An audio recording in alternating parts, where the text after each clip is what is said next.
Okay, so I am at a point in my pregnancy that I'm feeling this need to start sharing on a deeper level what I'm experiencing. And honestly, probably should have done this a long time ago, but it's a once in a lifetime experience for me, and it's honestly been overwhelming and some days unbelievable. But I am getting to the point where it's believable because I feel pregnant. And so I watch all these video vlogs, and it's inspired me to kind of document some. In a few weeks I'll start my third trimester. I'm almost 26 weeks. Thursday I'll be 26 weeks. This is Monday. Thursday I'll be 26 weeks. Today is August the 8th. And so I'm right in between 25 and 26 weeks. And I felt a really big shift happen after that 25 week mark. It seemed to kind of kick it up a notch. But just to kind of go back, we adopted our daughter 3 years ago, and seemed that our family was pretty complete with her. The morning after I turned 41, I found out I was pregnant. Much to my shock and amazement, I really have entered a part of my life that I didn't want to get pregnant. For years I did, and I kind of was good with it. But just kind of thought that was never going to happen for us. It just wasn't in the card. So this was quite a shock, especially at this point in my life. When I found out, I didn't know I was pregnant, but I was 12 weeks pregnant when I found out. So the first trimester I completely skipped. I thought I was having some really bad MS relapses and thought some of my meds was making me nauseous all the time, but I was pregnant and didn't know it. And Sean kept after me to take a test, and I was like, oh, I'm not pregnant. I've taken a lot of pregnancy tests through the years. And I was like, no, not pregnant. And so finally I took one the morning after I turned 42, and it was positive. And well, I couldn't really tell if it was positive. Everybody was telling me that it looked positive, but I was still needing a little bit more confirmation. So I got in that day to see my doctor, my primary doctor, and tested positive in the office that day as well. She sent me down for blood work, and within a few days that came back positive. That came back that I was actually 5 to 6 weeks, and I was actually 12 weeks and didn't know it. So at my first OB appointment, I thought I was somewhere around 7 or 8 weeks, and when I had an ultrasound, I was almost 15 weeks. So we were expecting to see a peanut, and we saw a full-blown baby on that screen, and we're super, super shocked. The first time I saw an ultrasound and saw him on ultrasound, that really made it kind of real. And so it was quite a kickoff to the journey. Just that first couple weeks waiting and not knowing, and you know, until we kind of knew how far along I was for sure.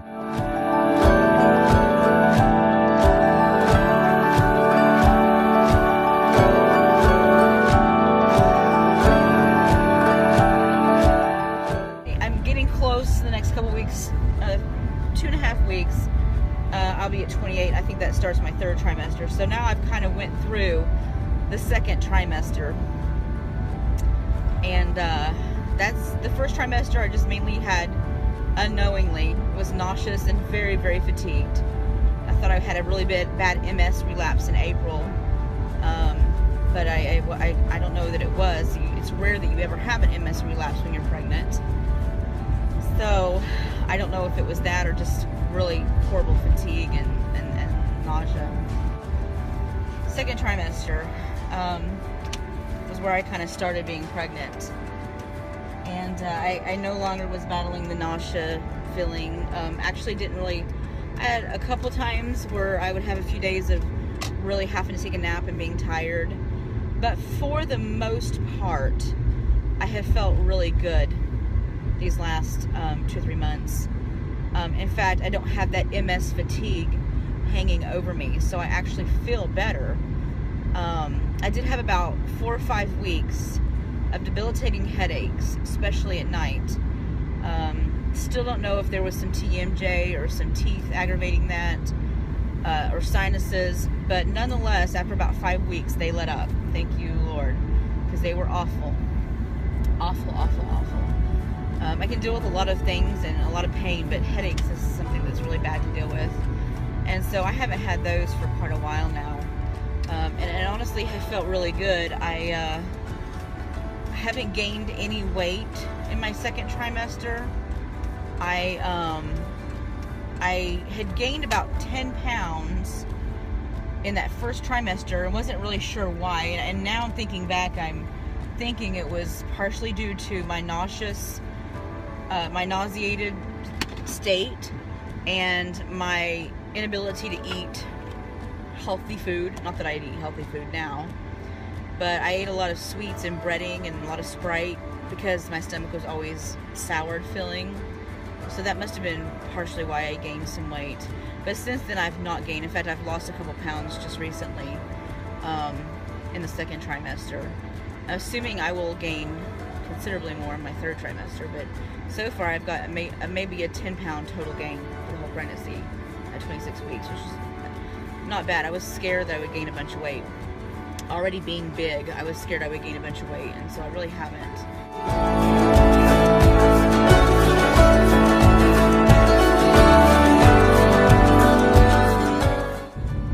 So, I am driving, but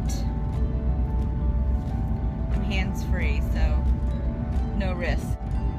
I wanted to insert this clip for this second trimester pregnancy recap. I did have a little scare. I was having some issues actually with my blood pressure before camp meeting, and it was a little high, and the doctor had put me on a medicine. My OB put me on a medicine called Procardia, and I was taking once a day, but I was just coming off of a different medicine, so my medicines were kind of a mess.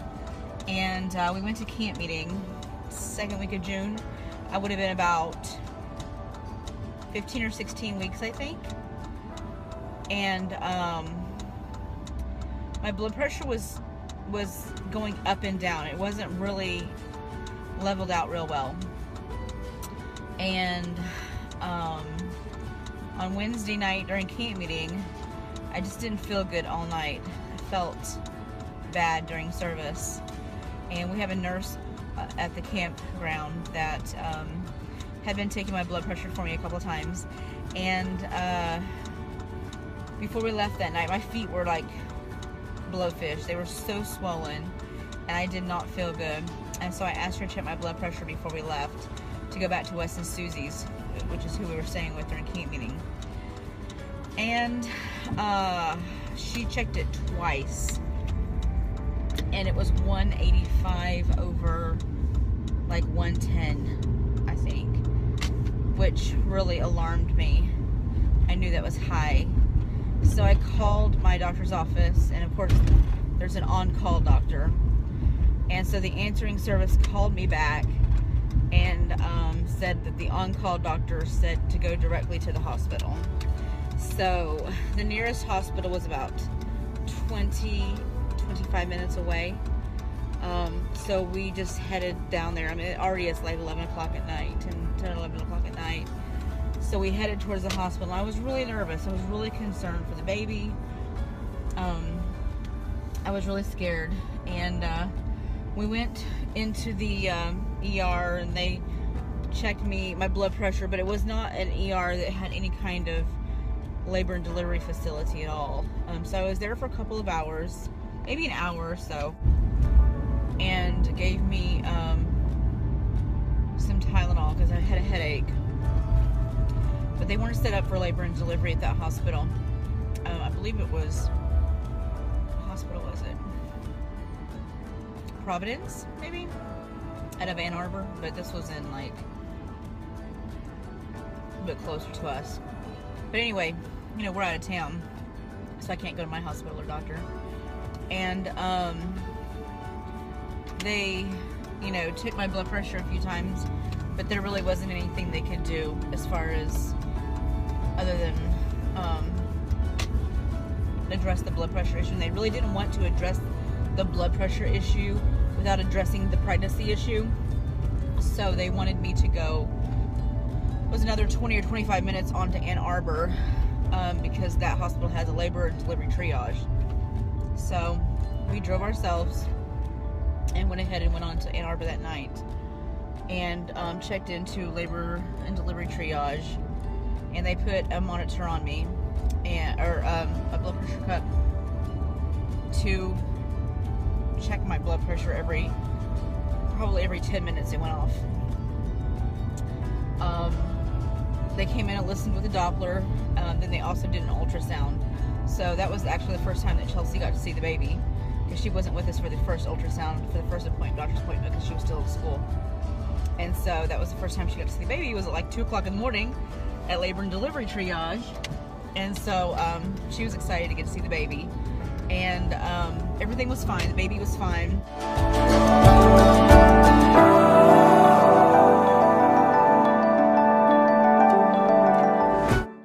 But I remember sitting in the car, Sean was driving late that night on the way to the hospital, and I was scared. I was scared for the baby. I could feel my blood pressure going up, just worrying. And I looked in the sky and I told God, I said, you know what, this was not my plan, this was your plan. And this is still your plan. This is you fix this. This is you. This is not me. This was your will. And so I felt a lot more peace about it, because I just gave it back to God, because this was not in my plans. It was all His plan. And so it was kind of a scary night. We didn't leave the hospital until about, I want to say maybe 5 o'clock in the morning. It was a long night in the hospital. They ended up just giving me an extra pill, blood pressure pill. And so I took 2 a day until I went to see my OB. But that was kind of a scary thing. My blood pressure went through that real time of inconsistency there around 14 to 16 weeks, where I really was monitoring it like every day and writing it down, and it just was a lot of fluctuation, and it wasn't real stable. But as far as I know, I haven't been checking it every day or monitoring it, but I'm on a new medicine now, and I haven't had any trouble for a long time, really since right after that. When I went back to the OB for my next appointment, he put me on a different medicine, and it's been pretty stable. It actually is pretty low, but it's been pretty stable. Every time I go to the doctor's office to get it checked, it's good. So hopefully we'll stay away from that pre-eclampsia word. Okay, that's better. I had to park because the roads were so bumpy that my camera was going everywhere. I just wanted to finish giving this update about my gestational diabetes. I think I was at about week 19.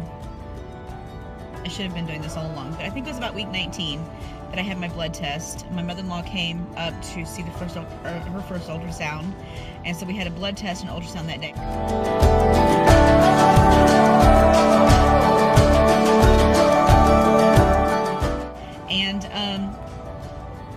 And Chelsea was with us as well. And you have to drink this syrupy stuff, really sweet, syrupy. It almost tastes like snow cone syrup, but then after a while it almost makes you sick. It's so sweet. But anyway, all I had to take a little bit because I was just doing a 1 hour test, and so I drank the stuff, and then in 1 hour they check your sugar. They draw blood and check your sugar, and so I did that on that day, and then my doctor's appointment. That was the end of, I think that was the end of June. Yeah, I think that was towards the end of June. And we also got the baby reveal that day, and Chelsea got to get it in an envelope and see it that day. And so that Saturday, while my mother-in-law was here, she did a gender reveal party to find out that it was a boy. And I want to say the next week I got a call from the doctor's office saying that my score was high, and I would have to come back in for a 3-hour glucose test. And what you do for that is you have to eat a little bit better, but yet like add some sugar to your diet for like 3 or 4 days, and then you fast, and you come in and do a fasting sugar. And I think mine was like at 8:30, so I was fasting. I had to drink this a nice good sized bottle. I might have a picture, I might not. Anyway, a little bit bigger bottle of this syrupy sweet stuff. And so you already have an empty stomach, and it almost makes you want to puke because you're just, ugh. So I had to drink that, and then I had to have my sugar tested 1 hour, 2 hour, and 3 hour afterwards. So I couldn't eat the whole day.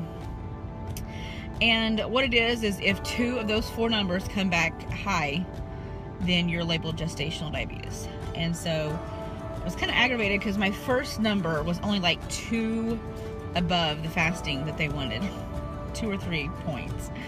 And then the second test, which was the 1 hour after, was high, but the last 2 were actually low. But they still, because 2 of the 4 failed, they labeled me gestational. So I had to see a few weeks later, I saw a nutritionist. She gave me a meal plan and all this different stuff, talked to me about carbs. And I have to take my sugar every day, fasting, 2 hours after breakfast, 2 hours after lunch, and 2 hours after dinner. And keep that. I log it in my phone. There's a really good app for that where I can email it to myself, the log. So went to my doctor.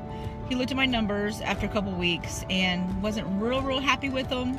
So he put me on glyburide twice a day, just 2.5 milligrams twice a day. And that seemed to really bring down my numbers. So unless I eat a lot of sugar or carbs in a meal, my numbers have stayed really good. There are the random days where it's a little high, or a random day where I eat something I know I shouldn't eat and it's high. But if I eat, I don't even have to follow the meal plan, really.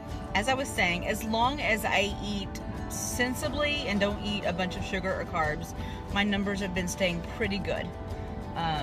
When I'm bad, I know I'm bad, and it shows in my blood work. But I'm trying to be good. I'm trying to do this for the baby. I'm trying not to, the one thing that I have craved this pregnancy is sweets, and it's the one thing I can't have all I want of. I can have something every once in a while. I just can't go crazy.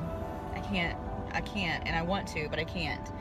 So that's my gestational diabetes. So far, it hasn't been out of control. So far, it hasn't given me too much trouble. Go around. And yeah, so I'm dealing with that. It's not too big of a problem. It's not too big of a deal, except for the fact that I'd like to be able to eat sweets, and I can't eat all the sweets I want. Boo-hoo. I talked to the doctor about birthing. I've talked to him before about it, and he had, I thought maybe just because of my weight and just different things that I would maybe have a C-section. And he assured me that he had no problems with me having a vaginal birth as long as everything played out good and I had no complications. So then when I saw him the last time and he gave me the medicine for my sugar and this and that, I said, so does this increase my risk for a C-section? And he said, yeah, of course it does. It does make you more of a risk, but he's still not ruling out that if my sugar's good, if the baby's not too big, if all these things are okay, he's still not ruling out a natural birth. So I don't know how I feel about it. I'm kind of scared about both, but whatever it's supposed to be is going to be, and I've resolved to that. Whether it's supposed to be a natural birth or a C-section, I will do it, and I will do it just like every other woman does it. So that's my gestational diabetes thing. The third trimester, I'm sure we'll have some different updates because, I don't know what the third trimester is going to look like. Your body changes a lot in the third trimester. And so my blood sugar and my blood pressure are just 2 of those things that I have to keep an eye on. And so hopefully they'll still stay in check and they won't go crazy in my third trimester. But it is what it is right now, so okay. I'm okay. The last few weeks About 3 weeks ago, I started to feel just a little bit of flutter in the lower part of my stomach. People kept asking me, have you felt the baby? Have you felt the baby? I'm like, no. And so a few weeks ago, right actually on our way to General Assembly, I kind of felt a little bit of flutter in the bottom of my stomach. And then probably a week after that, it became a norm to feel fluttering during the day. And then just recently, I've started to feel some kicking on the out, like if I'm laying on my side and I have my hand on my stomach, I can feel kicking or movement. Not necessarily kicking, they call it kicks, but and that's really exciting.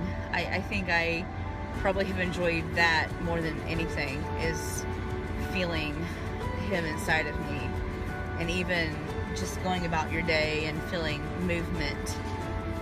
I'll probably regret these words in a few months when he's got his foot jammed into my rib cage, but for now it's a really cool feeling. And even though I really felt like I wasn't prepared, and I was completely taken off guard by the timing of this, because it would have been, in my eyes, it would have been a lot easier 10 or 15 years ago, but I do feel grateful that God has let me experience this. I still am a little overwhelmed at how much my life is going to change once he's here.